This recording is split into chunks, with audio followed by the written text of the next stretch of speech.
मिरजेत शनिवारी रात्री तुफान हाणामारी झाली आहे। या हाणामारीत संबंध नसलेल्या दोघांना याची जबर किंमत मोजावी लागली आहे। दोघांना या हाणामारीत जबर दुखापत झाली आहे। दोघांनाही उपचारासाठी मिरज शासकीय रुग्णालयात दाखल करण्यात आले। मिरजेतील अग्निशामक दलाच्या जुन्या कार्यालयासमोर एका मंडळाचा संकष्टी निमित्त महाप्रसाद सुरू होता। तर महाप्रसादासाठी आलेल्या दोघांना हाणामारीत दुखापत झाली। तर अचानक झालेल्या या हाणामारीमुळे मिरज शहरात एकच खळबळ उडाली आहे।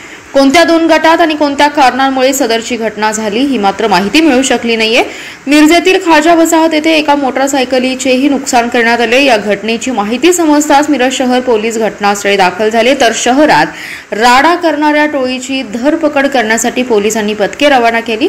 त्यानुसार मिरज शहर पोलिसांनी तिघा संशयितांना रविवारी पहाटेपर्यंत अटक केली आहे। तर याबाबत मिरज शहर पोलीस अधिक तपास करत आहेत। तर हा झालेला राडा कोणत्या गटामध्ये आणि कोणत्या कारणातून झाला याबाबत पोलीस अधिक तपास करत आहेत।